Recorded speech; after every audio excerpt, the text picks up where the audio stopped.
ცენტრალური საარჩევნო კომისიის გადაწყვეტილებით 6 რეგიონულ მაუწყებელში თვითმმართველობის არჩევნებში მონაწილე საარჩევნო სუბიექტებისთვის რეკლამის განთავსება სავალდებულო გახდა.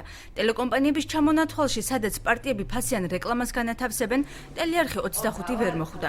მედია საშუალებათა ნაწილმა განაცხადი ცესკოში 22 აპრილს წარადგინა. არის ნაწილი, რომელმაც საერთოდ არ იცოდა თუ ასეთი რაღაცა კანონის შეცვლილია და თუ ასეთი რაღაცა ხდებოდა. არის შემთხვევები, როდესაც დროულად მიმართეს რამოდენიმე ტელევიზიამ და შეგნებულად თუ ტექნიკური პრობლემა იყო, ამას მე ვერ გეტყვით, მაგრამ ფაქტად რჩება, რომ ვერ მოხდნენ იმ სიაში. ცენტრალურ საარჩევნო კომისიაში ამბობენ, რომ ინფორმაცია 14 აპრილამდე გაავრცელეს და ეს მათი კეთილინების გამოხატვა იყო.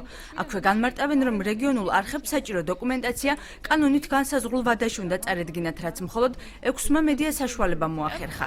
არგუმენტს საფუძველს მოკლებულად აფასებს საქართველოს რეგიონულ მაუწყებელთა ასოციაცია. სამოქალაქო კოდექსი ჩვენი ქვეყნის გვეუბნება, რომ როცა 21 აპრილი ეთქვევა დასვენების დღეს, როგორც ფიზიკურ, ისე იურიდიულ პირებს აქვს საშუალება გამოიყენონ მეორე დღე, როგორც სამუშაო დღე. ცენტრალურმა საარჩევნო კომისიამ კი არ ჩაიბარა დოკუმენტაცია, ჩათვალა, რომ მაუწყებელმა, რომელმაც ამ დღეს ჩააბარეს დოკუმენტაცია, დაარღვიეს კანონი.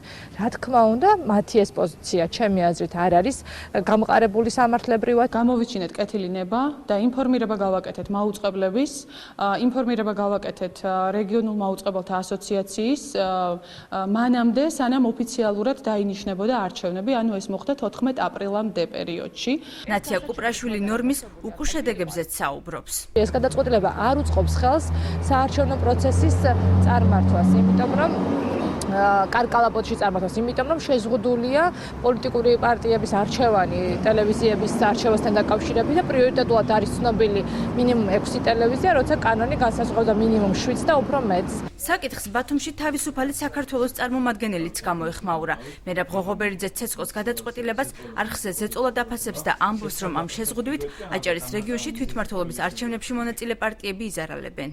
ეს არის კიდე მაინც პოლიტიკური ზეწოლა, სადამსჯელო ღონისძიება პროკურატურის და ხელისუფლების კოალიცია ქართული ოცნების. მიუმართოთ ხელისუფლებას, კიდევ ერთხელ მოხდეს გადახედვა აღნიშნული დოკუმენტაციის, აღნიშნული კანონის და შესაბამისად ერთობლივი განცხადების საფუძველზე ვაიძულოთ ხელისუფლება ჭალებში კარგ გაგებით ვაძლოთ ხელისუფლება, რომ მიიღოს სწორი და სამართლიანი გადაწყვეტილება. დავეჯითებით არ შეიძლება თქვა იმასთან დაკავშირებით, რომ უშუალოდ ეს 25 არხთან არის მიმართებაში, იმიტომ რომ ეს არის რამოდენიმე ტელევიზიაზე და აქედან გამომდინარე